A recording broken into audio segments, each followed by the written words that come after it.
میں شرمندہ ہوں. ہاں میں کسی کی غیبت بول رہی تھی, ہاں میں کسی کی چغل خوری کر رہی تھی. اللہ اکبر. میرے آقا نے فرمایا کیا تمہیں معلوم نہیں ہے جب کوئی ایک دوسرے کی غیبت کرتے ہیں, جب کوئی ایک دوسرے کی ساتھ چغل خوری کھا کر کے پھرتے ہیں تو پھر وہ گویا کہ ایک دوسرے کی غیبت نہیں کرتے ہیں, وہ اپنے مردہ بھائی کا گوشت کھاتے ہیں. گویا کہ تم نے وہاں غیبت نہیں کی, تم نے اپنے مرے ہوئے بھائی کا گوشت کھایا. پھر ایک خاتون بارگاہ نبی میں حاضر ہوئی. اللہ کے نبی سرور کائنات صلی اللہ تعالیٰ علیہ وسلم نے ارشاد فرمایا تمہارے منہ سے گوشت کی بدبو آ رہی ہے, تمہارے منہ سے گوشت کی بدبو آ رہی ہے. وہ خاتون عرض کرتی ہے یا رسول اللہ میں گوشت کھائے ہوئے کئی دن گزر گئے. میرا آقا نے فرمایا تم خلال کرو. کہتے کہ جب یہ خلال کر رہی ہے تو منہ سے جو ہے وہی تر و تازہ گوشت کے ریزے نکل رہی تھی. پھر وہ شرمندہ ہوتی ہے کہ یا رسول اللہ یہ بات سمجھ میں نہیں آتی ہے کہ آخر میں گوشت کھائے ہوئے کئی دن گزر گئے مگر جب میں خلال کر رہی ہوں تو میرے جو ہے منہ سے تر و تازہ گوشت کے جو ہے ریزے نکل رہے ہیں. میرے آقا صلی اللہ علیہ وسلم نے ارشاد فرمایا کیا تم یہاں آنے سے پہلے کسی عورت کے پاس اپنے شوہر کی غیبت نہیں کر رہی تھی, اپنی شوہر کی جو ہے چغل خوری نہیں کر رہی تھی؟ تو وہ عورت جو ہے شرمندہ ہوتی ہے اور بارگاہ نبی میں توبہ کرتی ہے.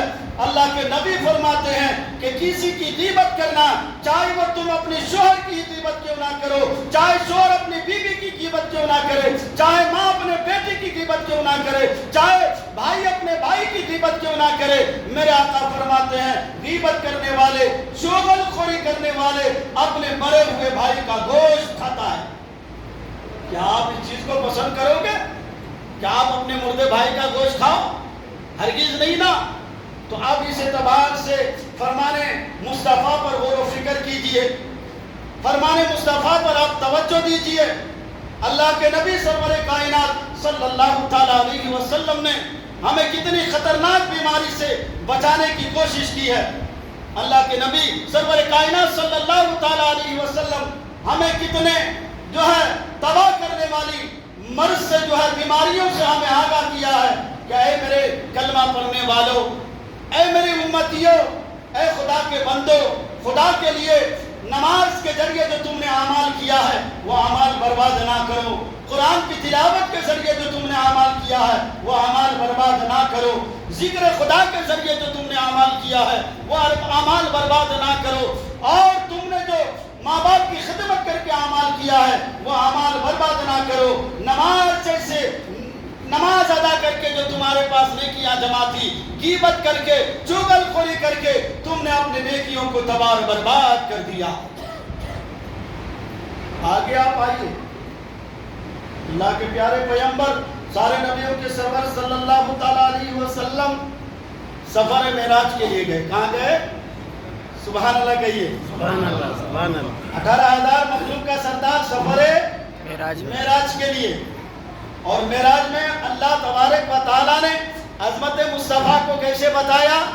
ساتوں زمین, ساتوں آسمان, عرش اعظم کے اوپر میرے آقا اور میرے آقا کے تلوے کے نیچے 18,000 مخلوقات. سبحان اللہ, سبحان اللہ. اے میرے مصطفیٰ میں عظمت بتا رہا ہوں تاکہ لوگ آپ کی عظمت کو دیکھیں, میرے حبیب کی عظمت کو دیکھیں کہ میں نے میرے حبیب کا مقام کتنا بلند کیا. کہتے کہ میرے آقا صلی اللہ تعالیٰ علیہ وسلم شب معراج میں جنت, دوزخ, اللہ تعالیٰ کی ہر وہ نشانیاں جو اللہ تبارک و تعالیٰ اپنے حبیب کو دکھانا چاہتا تھا میرے آقا نے جو ہے دیکھا. یہاں تک کہ حدیث پاک میں آتا میرے آقا نے اپنے سر کے آنکھوں سے دیکھا اور اتنا قریب دیکھا. میرے آقا فرماتے ہیں میں میرے رب سے اتنا قریب ہو گیا اور میرے رب مجھ سے اتنے قریب ہو گئے. اللہ اکبر. میرے آقا صلی اللہ تعالیٰ علیہ وسلم کو پروردگار عالم نے کتنی عظمت عطا فرمائی. انشاءاللہ معراج کے وقت میں چیز آپ کو لے جاؤں گا. آج مجھے یہ موضوع جو ہے مکمل کرنا ہے. بہرحال میرے آقا سرور کائنات صلی اللہ علیہ وسلم نے سفر معراج میں کیا دیکھا؟ کچھ لوگوں کے اوپر جو ہے سخت عذاب ہو رہا ہے. کیا ہو رہا ہے؟ سخت عذاب ہو رہا ہے. تو میرے آقا صلی اللہ تعالیٰ علیہ وسلم نظارے کرتے جاتے، جبریل امین آپ کو آگاہ کرتے جاتے، یا رسول اللہ ان کے اوپر اس طرح عذاب ہو رہا ہے، ان کو اس اعمال کی وجہ سے عذاب ہو رہا ہے۔ میرے آقا فرماتے ہیں میں نے کیا دیکھا، ایک درخت کے نیچے کچھ لوگ ہیں، اور وہ لوگ جو ہیں ان کے اوپر اتنا خطرناک عذاب ہے کہ وہ اپنے ہی جسم کے گوشت کو جو ہے اپنے سے ناخنوں سے نچوڑ کر کے کھا رہے تھے۔ میں نے کہا بھائی جبرائیل یہ کتنا بڑا عذاب ہے اور یہ کون لوگ ہیں؟ تو جبرائیل امین نے عرض کیا اے اللہ کے نبی یہ آپ کے امت کے وہ لوگ ہیں جو ایک دوسرے کی غیبت کیا کرتے تھے، یا آپ کے امت کے وہ لوگ ہیں جو ایک دوسرے کی چغل خوری کیا کرتے تھے۔ میرے بھائی میرے دوست سمجھ میں آئی آپ کو بات؟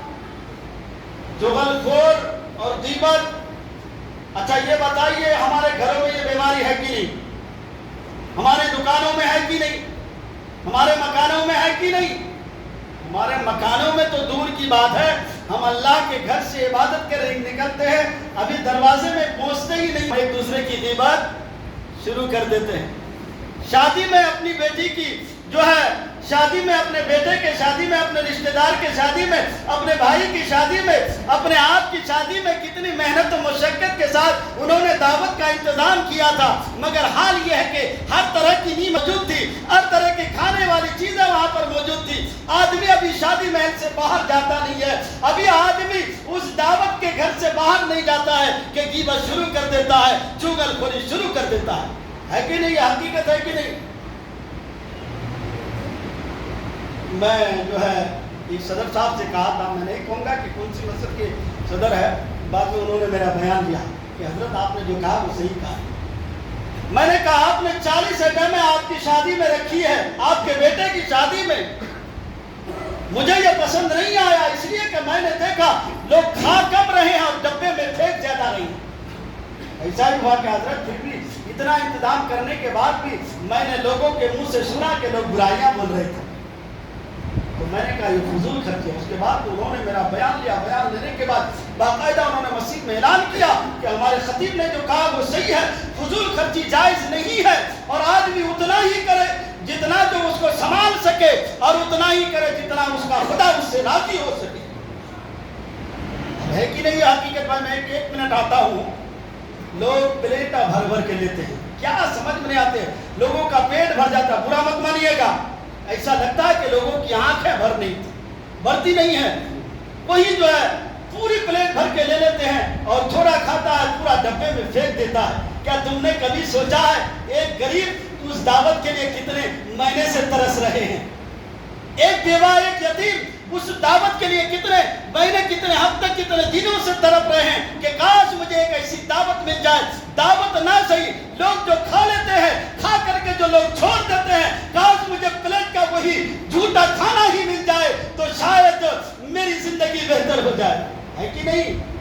ہمارا حال یہ ہے، ہر اعتبار سے ہم دیکھیں اپنے آپ کو غیبت میں ڈال کر کے رکھے ہیں، چغل خوری کھاتے پھرتے چلے جا رہے ہیں۔ ہمارا حال یہ ہے کہ ہم اپنے اعمال کی طرف توجہ نہیں دے رہے۔